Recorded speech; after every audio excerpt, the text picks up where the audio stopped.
Pessoal, boa noite. Sejam todos bem-vindos a mais um Mídia e Saúde na TV. Eu sou Alderi Rabelo e, juntamente com os nossos colaboradores, queremos compartilhar as boas informações para a sua qualidade de vida. E para darmos continuidade neste objetivo, hoje nós vamos falar dos principais problemas que afetam a vesícula biliar. Sobre este assunto, eu converso agora com o médico cirurgião do aparelho digestivo, Orlando Ribeiro Prado Filho. Olá, doutor Orlando, boa noite, seja bem-vindo mais uma vez ao Mídia e Saúde na TV. Prazer sempre recebê-lo aqui, doutor. Muito prazer de minha parte também, boa noite a você, boa noite a todos. E quando o convidado falta, tem uma penalização para ele depois, tá? Embora com motivos justificáveis, tem uma penalização para você. A entrevista contigo era semana passada, você já justificou, entendi. De qualquer forma, qual que é a penalização, doutor? Você vir com mais frequência, né? Então, por exemplo, você vinha de 30 em 30 dias, você vem de 20 em 20 dias, assim por diante, tá? Essa é a sanção aplicada aí pela equipe, tá bom? Vai ser tá bom? Uma satisfação muito grande. Tá bom? Doutor, vesícula biliar, é possível falar de funções ou função desse órgão? É um órgão, né? A vesícula é um órgão, né? Exatamente. Só para localizar, a vesícula biliar fica no abdômen alto, lado direito do abdômen, e aí ele fica logo abaixo do fígado. Ela tem uma função muito importante na digestão. Ela, quando a bile é produzida no fígado e vai continuar sendo produzida no fígado. A bile é um líquido, doutor? É um líquido castanho escuro que é produzido no fígado decorrente da degradação de hemácias, substâncias que passam por ele, tá? Pelo fígado. Aí, a bile, ela é armazenada na vesícula biliar, que, fazendo uma correlação, parece uma bexiga, que às vezes de aniversário que a gente assopra para aumentar de tamanho. Então, ela aumenta de tamanho com a bile. Quando passa gordura pela parte proximal do intestino, a bile contrai, a vesícula biliar contrai e joga a bile dentro do intestino. Isso favorece a digestão e absorção de gorduras. Ah, entendi. Então a bile é um elemento, um líquido, que juntamente com a função da vesícula vão ajudar na digestão alimentar, é isso? Exatamente. Ah, então essa é a função da vesícula? Sim. Ah, tá certo. Agora, doutor, o que acontece? Quais são os fatores que podem, ou melhor, quais são os problemas que podem atingir esse órgão? Porque não é um problema só, né, doutor? Não. A gente ouve falar corriqueiramente da pedra na vesícula, né? Tem um nome técnico aí, você vai falar depois que eu nem lembro direito, né? Tem a pedra na vesícula, mas existem outros problemas também, né? Ah, sim. O mais frequente no nosso dia a dia é a pedra na vesícula, é o colilitíase. É o nome. Colilitíase é o nome técnico. Colilitíase. Tá. Mas você tem outros problemas da vesícula, pode ter inflamação colicite aguda, que é uma inflamação decorrente da pedra na vesícula. Pode ter pólipo de vesícula, que é um tumor benigno que pode ocorrer. Pode ser um câncer de vesícula biliar. Então você tem vários, que é menos frequente, lógico, né? O mais frequente de todos é pedra na vesícula. Agora, a pedra na vesícula, é possível precisar causa específica da formação desses cálculos?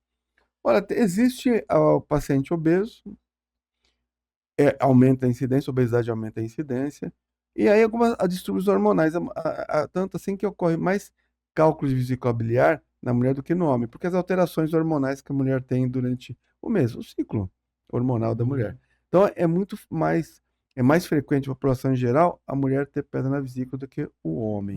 Tá? O colesterol, doutor, tem alguma influência na formação da pedra na vesícula? Sim, o colesterol é um dos componentes da bile.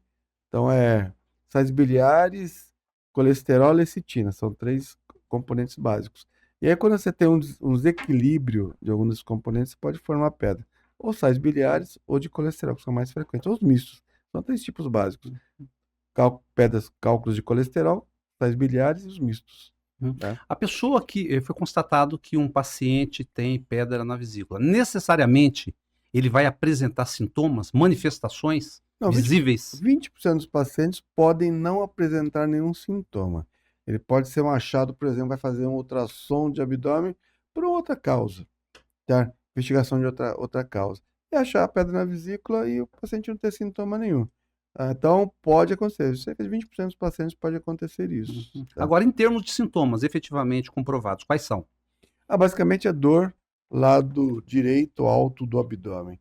Dor em cólica de forte intensidade. Piora com a ingestão de gordura, né? E ela tem uma característica, uma cólica que demora para melhorar. Tá? Se tiver cólica, a dor abdominal e febre, preocupe-se que pode ser uma inflamação da vesícula, inflamação aguda da vesícula. Agora, o paciente, ele é portador da pedra na vesícula, mas não foi constatado, considerando que é um paciente assintomático. Sim. Existe algum comprometimento? Pode acontecer algum outro problema? Ele tem pedra, não tem sintoma, não tem dor, não tem nada que denuncia. E ele não sabe que ele é portador da pedra. Existe alguma outra consequência perigosa deixar essas pedras aí na vesícula? Olha, Na vesícula? teórica, se for no campo teórico, talvez a longo prazo, no envelhecimento, paciente idoso, assim, pela inflamação crônica, transformação maligna. Tá, mas daí é campo teórico. Na prática, você não encontra muito isso. Tá? O deslocamento dessa pedra, por exemplo, que a gente ouve falar muito da pancreatite. Sim. E muitos profissionais falam que tem que ter cuidado também, porque uma pedrinha deslocou, pode descer e entupir o canal. Isso aí procede? Sim. Os cálculos, ou as pedras na vesícula, podem variar de tamanho, né? Então, se você for levar em conta quanto que é o calibre da via biliar, porque basicamente a vesícula ela tem um alargamento, daí afilamento que vai levar a bile até o intestino, o duodeno, né? Se o calibre da via biliar que vai para o intestino tem 0,7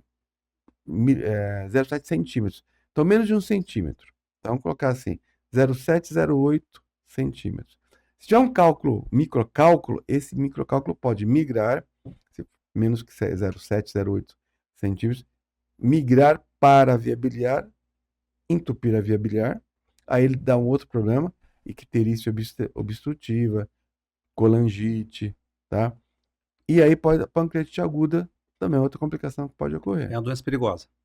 A pancreatite tem que internar. Aí você tem 80%, 90% são casos só de inflamação.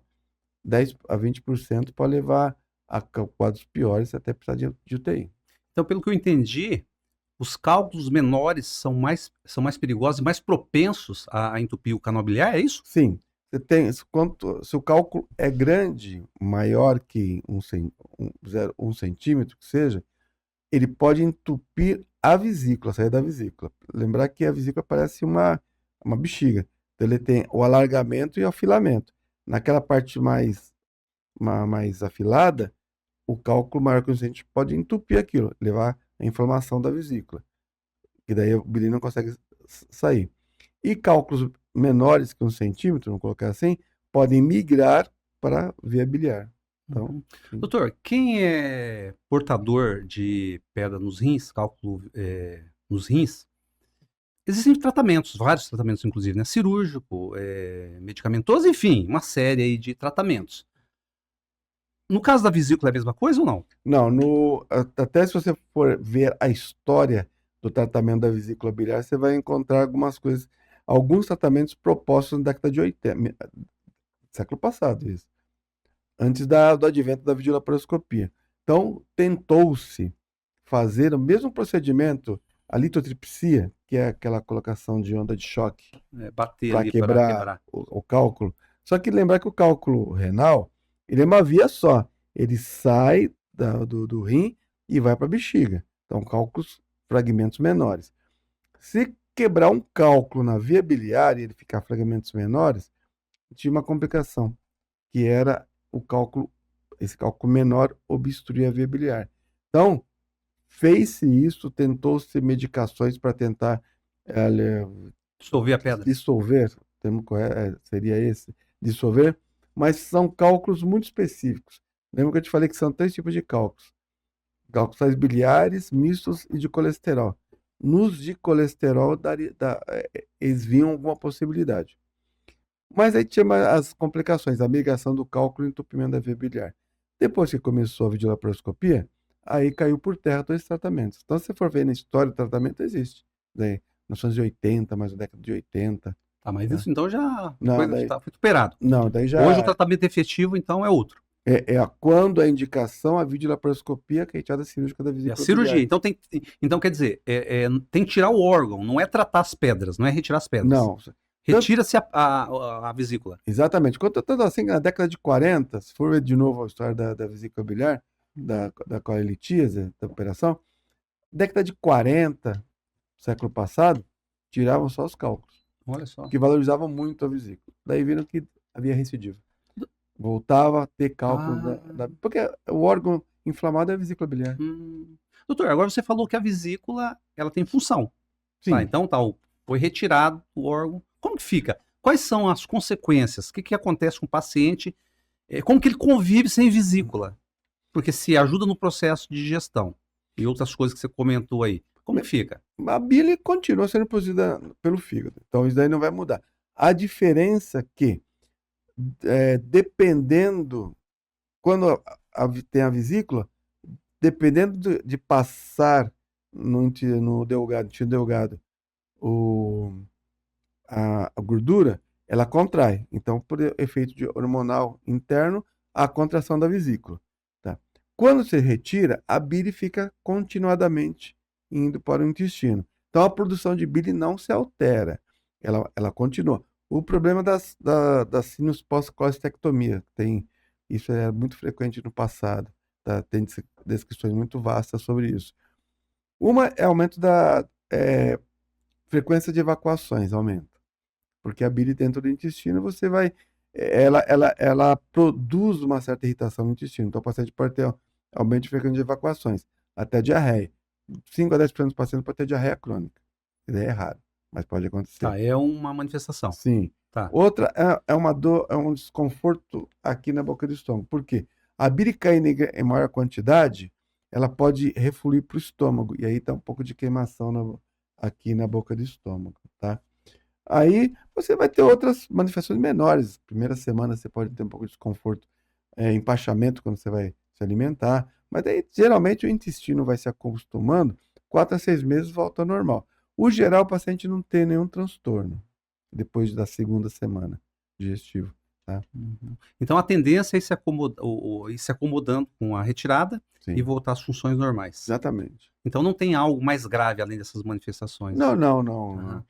É corrente, às vezes, você vê propaganda de falar que precisa tomar sais biliares quando tiver vesícula. Não precisa, porque a bile continua sendo presente no fígado. Tá? A gordura, a ingestão de gordura, por exemplo, quem retirou a vesícula, existe alguma contraindicação ou algum parecer no sentido de limitar a ingestão de gordura? Geralmente não, porque na primeira semana ele pode ter um certo desconforto, depois volta ao normal. Que é tanto até mais liberal. Antes da operação, se orienta, ó, fritura e gordura, cuidado, porque pode desencadear dor. Porque daí a vesícula contrai, né? Tirou a vesícula, aí é mais liberal, porque o paciente não vai ter mais aquele desconforto da dor. Entendeu? Então, não dá para dizer que o fato de retirar a vesícula vai haver uma sobrecarga do organismo, mais cobrança para outros órgãos, não é isso? Não. Só transitoriamente mais bile dentro do tubo digestivo, mas aí volta a adaptação intestinal, volta ao normal tudo. Você falou de inflamação, né? A inflamação, ela necessariamente está ligada à presença de pedras na vesícula ou não? Pode haver uma inflamação na vesícula sem o paciente ser portador dos cálculos? Você pode ter, 95% das vezes tem a ver com o cálculo. 5% das vezes, assim, na literatura, você vai encontrar pacientes que não têm cálculo, mas têm uma colicite aguda. Paciente em UTI, por exemplo, que está com nutrição parenteral, pode ter inflamação aguda da vesícula. Paciente com tumor de via biliar, tumor de vesícula, também pode ser. Mas 95% das vezes tem a ver com cálculo. Tá? Doutor, um termo que as pessoas utilizam, não sei se existe mesmo, não sei se é um termo popular e se existe uma nomenclatura técnica, né? O barro biliar ou lama biliar. Isso aí acontece no organismo? O que é? Enfim. Basicamente é um diagnóstico ultrassonográfico, né? Você vai ver no laudo do ultrassonografista, é uma bile que é aparentemente mais espessa, mas só que ele não consegue ver cálculos. aparentemente uma bile com mais espessa. Só isso daí. Uhum. Mas aí falar que é uma doença, não. Pode ser até o primeiro passo para formação de cálculo, né? Uhum. A pessoa que retirou a vesícula, vocês fazem algum tipo de indicação especial para eles, no caso de alimentação, de comportamento, de atitudes, para ter uma vida melhor, considerando que. Não se faz necessário, porque Ah, basicamente a primeira semana que eu oriento para ter uma dieta gradativamente voltar ao normal, porque às vezes ele pode ter um desconforto abdominal, pode ter diarreia, e daí também não é frequente isso. Mas aí depois de uma semana tá liberada a dieta normal. Mas só que é o seguinte, sem excessos, né? Os excessos uhum, não é só para quem tira a vesícula, é qualquer pessoa, né? E tentar evitar claro. excessos, né? Qualidade de vida. Cuidados, né, Exatamente, doutor? exatamente. Cuidados, né? E por falar em cuidados, aproveitar aqui, para falar da Clínica Biavat. Quando o assunto for estética corporal e facial, aqui em Maringá região, a sugestão é a Clínica Biavat. Doutor Orlando, que mais que pode ser falado de vesícula em termos de problema? Você tem algo que ocasionalmente, né, enquanto eu no consultório, é pólipo de vesícula biliar. Pólipo. O que é pólipo? Pólipos são pequenas vegetações que crescem dentro da vesícula biliar. Então, aí você vai ter uma situação. É, abaixo de 1 centímetro, que na medição pelo ultrassom ou pela tomografia ou pela ressonância, observa-se.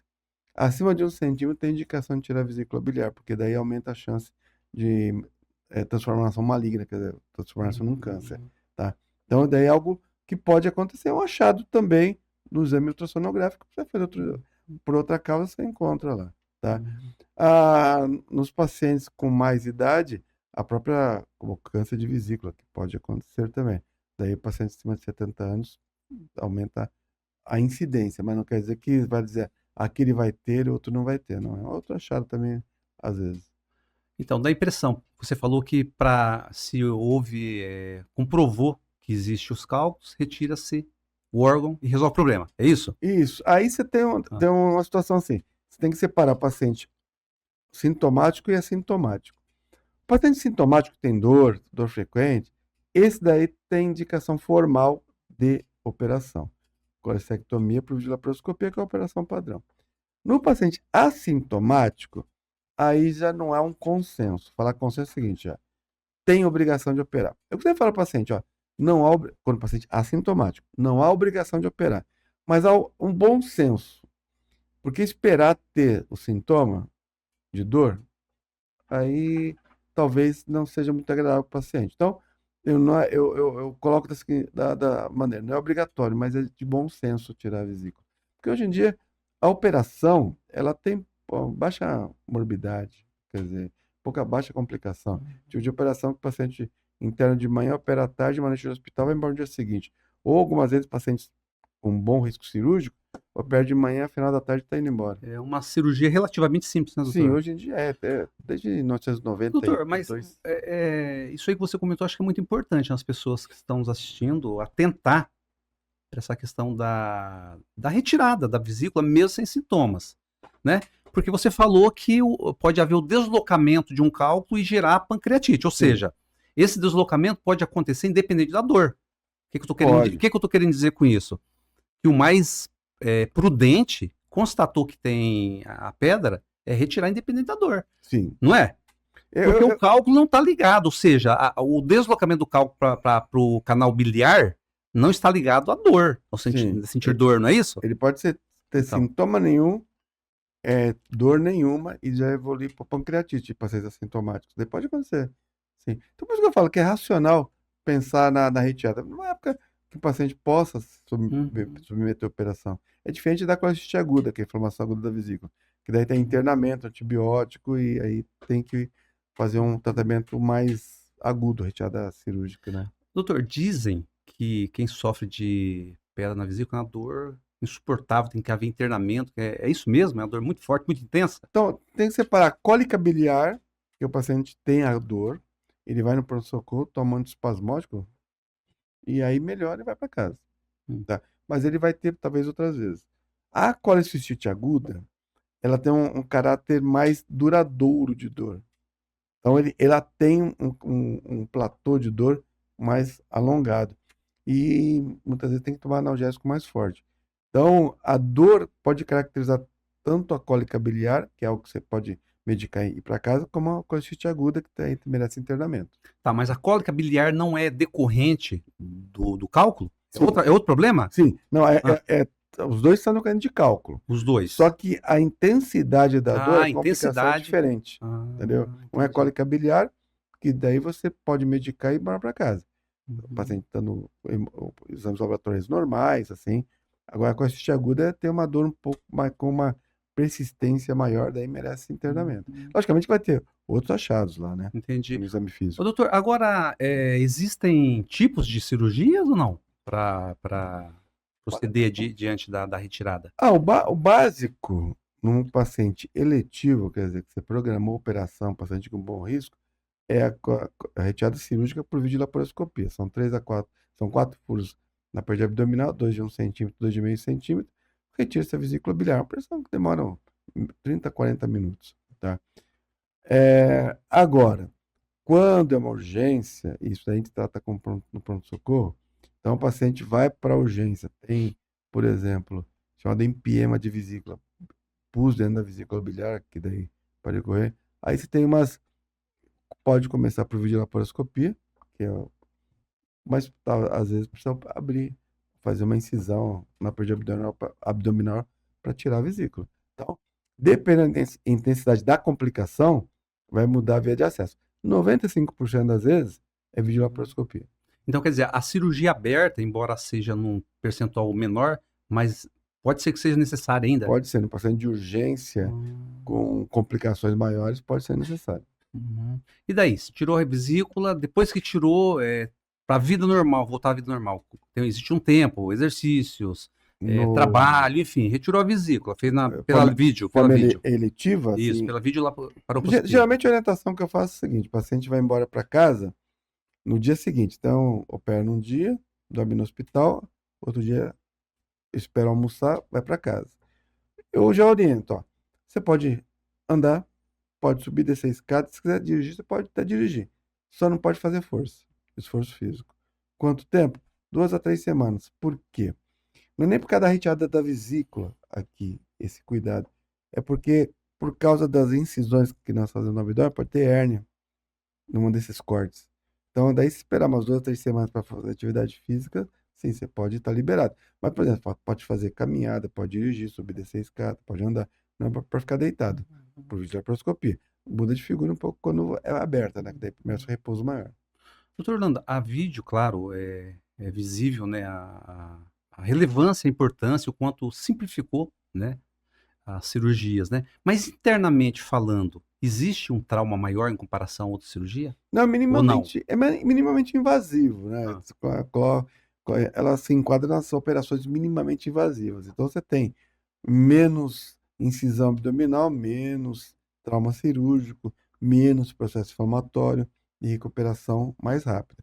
Então, ela veio para diminuir o trauma cirúrgico do paciente, tá? Então, ela foi de bom todo, já desde 1992 que se faz, né? Então, Quem que está mais sujeito a ter pedra na vesícula, homens ou mulheres? mulheres, as mulheres são mais, Mulheres? mas o homem complica mais. Complica mais?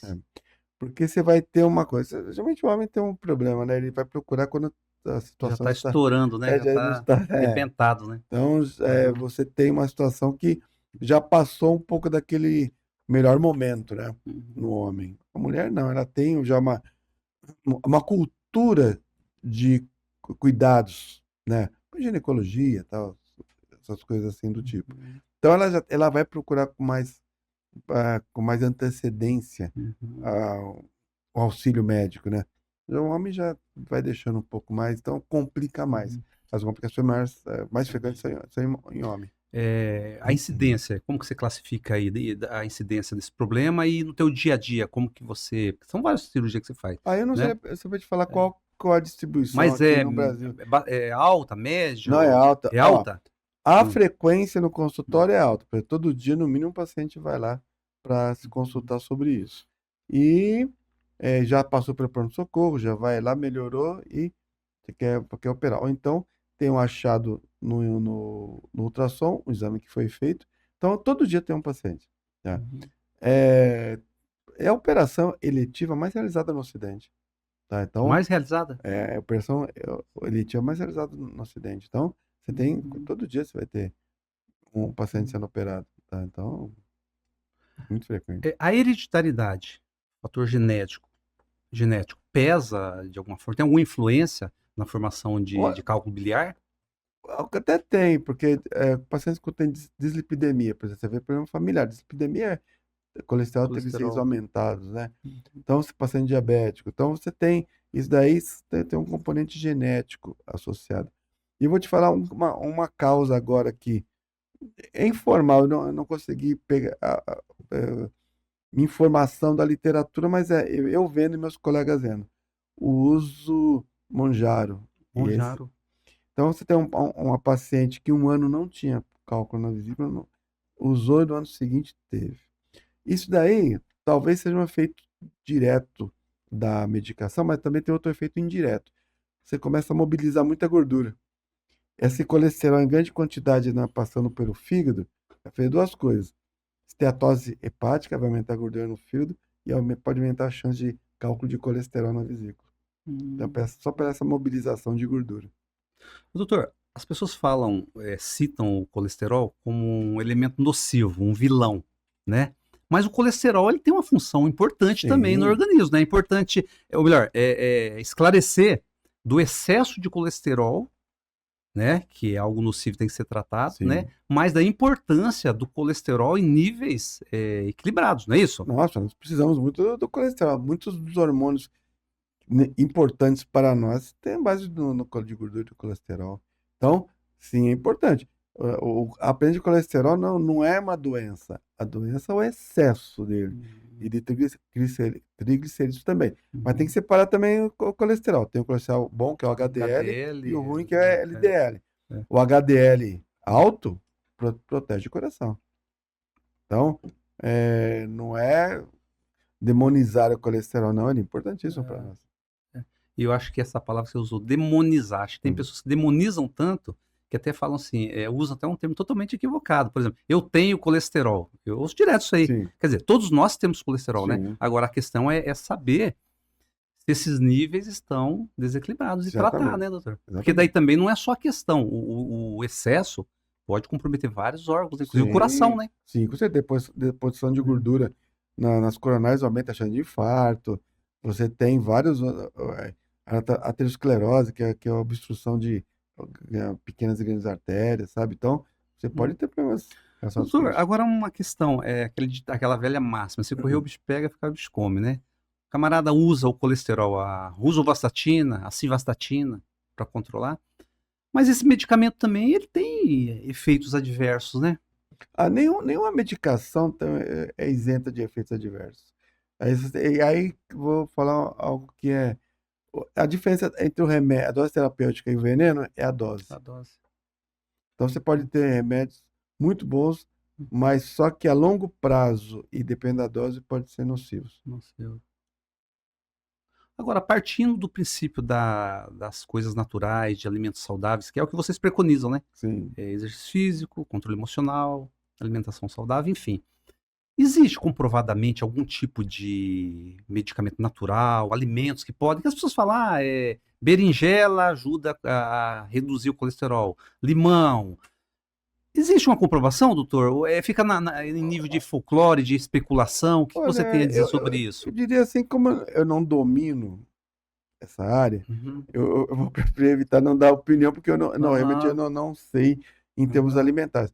Quando é necessário, eu encaminho para o nutricionista, porque eu acho que daí você tem que trabalhar, é muito profissional, né? Porque você não domina todas as artes, né? Você tem que parcelar, saber dar funções para cada um, né? Então eu não sabia te informar. Voltando a falar da questão da vesícula, formação, é possível identificar se a formação do cálculo foi proveniente de formação de colesterol ou outro fator? Existe algum exame para precisar isso aí ou não? Bom, basicamente, previamente não. Mas tem algumas inferências. Por exemplo, paciente que foi obeso, emagreceu, provavelmente é colesterol. Aquele paciente que tem problema cardiológico, por exemplo, válvula cardíaca, que tem muita destruição de glóbulos vermelhos, geralmente são sais biliares, são escuros. Colesterol são claros, sais biliares são escuros. O que a gente consegue ver é quando a gente tira essa vesícula e abre-se. Aí que tem a constatação de qual tipo que é. Mas previamente é difícil dizer, tá? Só pela imagem ultrassonográfica, o ultrassonográfico tem que ser muito bom para definir, tá? As pedras na vesícula, literalmente são pedras mesmo. Sim. Quando retira o órgão e vai verificar, são pedras mesmo? Sim, são endurecido, material endurecido, pétreo realmente, que você às vezes tem que quebrar para poder tirar a vesícula do abdômen. E esse material é mandado para algum laboratório, alguma coisa, para fazer uma análise ou não? Não, não precisa, porque você já tratou o paciente, você já curou o paciente. A vesícula é mandada para o laboratório e os cálculos, as pedras, eu geralmente dou para o paciente. Você estava comentando sobre o cálculo de vesícula, né? Pedra na vesícula. E eu estava pensando assim, tentando imaginar. Se o paciente tem pedra e retira a vesícula e elimina o problema, dá essa impressão que o cara tem câncer, retira a vesícula e elimina, ou não é esse o raciocínio? O câncer tem que ser outro tipo de tratamento. Câncer de vesícula. Não, câncer de vesícula você merece um tratamento maior. Às vezes daí não é o fato, retirar não é essa questão de que retirar. depende da extensão do problema. Estadiamento, né? Estadiamento. Extensão, né? Estadiamento do problema. Se for, tiver apenas na vesícula biliar, tirou, ótimo. Se estiver infiltrando no fígado, daí, às vezes tem que tirar uma parte do fígado também. Se estiver infiltrando a via biliar, às vezes tem que tirar a via biliar. Então, nos tumores avançados de vesícula biliar, você tem que ver o momento e escolher a melhor opção, mas tem que entrar até já pensando, às vezes, em tirar uma parte do fígado. Tá? Pensando em cura. Pensando em cura. É. Uma coisa que as pessoas não podem reclamar é de falta de informação, né? Cada vez mais os órgãos ligados à saúde estão disseminando, né, os meios de comunicação. Então, quer dizer, teoricamente as pessoas deveriam estar se cuidando mais. Qual que é a tua análise? Qual que é a sua avaliação no seu dia a dia? As pessoas estão se cuidando mais, estão mais negligentes, estão buscando mais orientações? Como que você vê essa questão? Depende do nível socioeconômico do paciente. Então, eu te falo que sabe que todo mês tem uma campanha, né? Tem o Outubro Rosa, Novembro Azul. Tem, acho que a maio foi câncer coloretal, que é roxo. Então, se cada mês tem. Mas aí, em termos de mídia, na televisão e no rádio, não fazem apregou tanto essa preocupação. Tanto assim que, por exemplo, você chega no final do ano, novembro, você pergunta, às vezes eu pergunto ao paciente no consultório, eu faço aparelho digestivo, mas eu pergunto ao paciente, você sabe o que é o Novembro Azul? Você já fez exame de próstata? Sabe? Ah, não.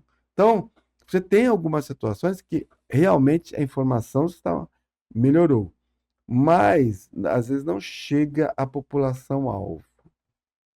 Eu acho que merece um pouco mais de empenho. Até rádio mesmo, é televisão. Falar assim, ó, esse mês tem que fazer, é o mês que você tem que se preocupar. Você vê, ainda você tem câncer de próstata, faz anos que faz esse Novembro Azul. Mas eu te falo, a mulher ela tem mais atenção nisso. Cada vez mais, doutor, a gente percebe as pessoas comentando assim, principalmente pessoas numa faixa etária mais elevada, né? Que avançaram na idade, dizendo assim, em determinada época não existia esse problema.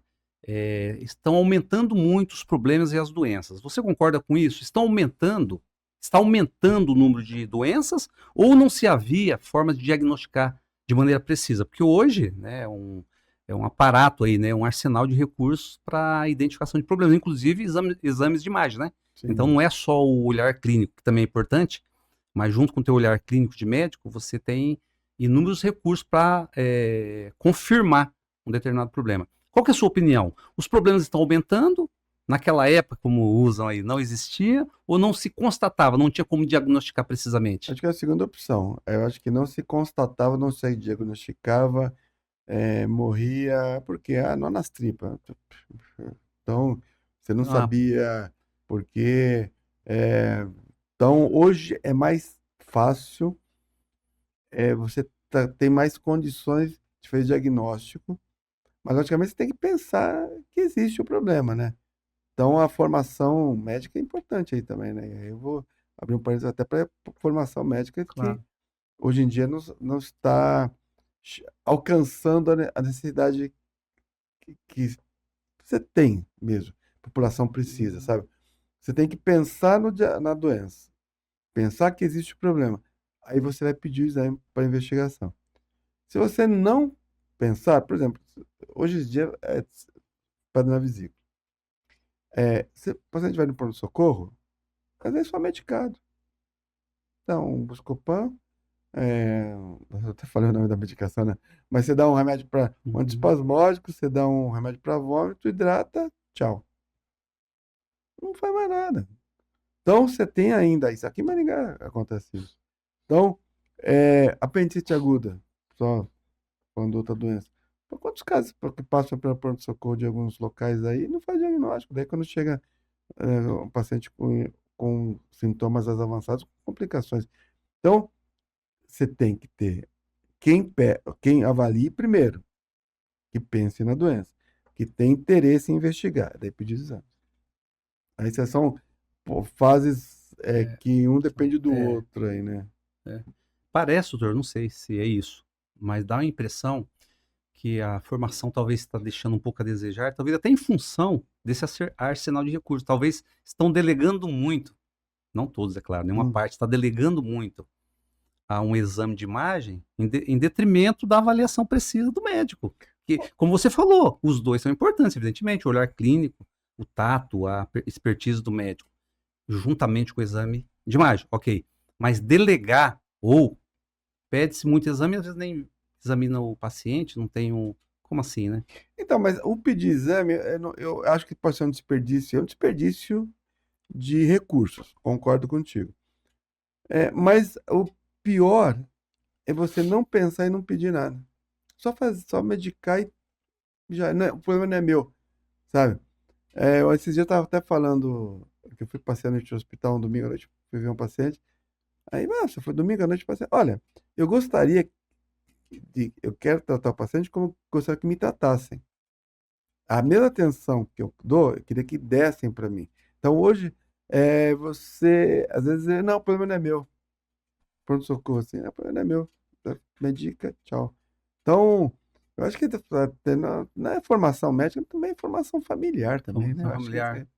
Acho que Claro. os dois se juntam aí. Agora, tem uma outra questão, é claro, com o advento das especialidades, obviamente que é algo muito importante, claro, né? Sim. Mas tinha uma época, num tempo talvez não muito remoto, que existia um médico generalista, nem sei se esse é o termo, que ele cuidava de tudo, né? Sim. Cabeça, pescoço, aparelho digestivo, enfim. Aí, com o advento das especialidades, cada um cuida da sua parte, né? Mas isso não exime, né, doutor? O médico, você é médico é médico. Embora você seja especialista no aparelho digestivo, mas a tua formação te credencia a ver o ser humano como um todo, né? Concordo com você. Não é? Porque, por Exatamente exemplo, está uma parte sua aí, o cara está com a queimação do estômago, vamos usar esse termo aqui, um refluxo. Mas às vezes a queimação é decorrente de uma ansiedade, um problema emocional, brigou com a mulher, está com um problema na família, está com um problema financeiro, e aquela máxima, mente sã, corpo são. Ou seja, não tem como dissociar a mente do corpo, né? Então, às vezes, o problema estomacal pode ser decorrente de uma emoção. Faz sentido para você isso aí? Faz, não, pode acontecer. E até vou te falar um negócio mais grave ainda. Às vezes, infarto agudo do miocárdio dói aqui embaixo. Aí. Dói aqui. Então, se você não pensar assim, nossa, o paciente pode estar infartando, se perguntar, fazer umas perguntas a mais, paciente, você não vai pedir um eletrocardiograma, que lá você consegue fazer um diagnóstico para começar o tratamento. Então. Orlando, toda vez que a gente conversa, o tempo passa muito rápido. Eu repito muito, quem me conhece sabe que eu sou repetitivo. Repetitivo nas coisas boas. E é verdade, quando eu converso com você, o tempo flui e passa rapidinho, porque tem muito conteúdo, tem muita informação, e existe essa reciprocidade em termos de comunicação.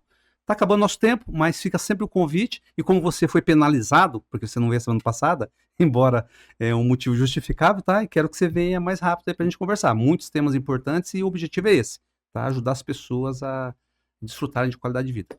Eu agradeço também, muito obrigado pelo convite e serei a penalização. Vai pagar, né? Vai pagar a sanção, né? Será muito agradável. Tá certo. Doutor, boa noite e muito mais uma vez obrigado, tá? Graças. Até a próxima. Até.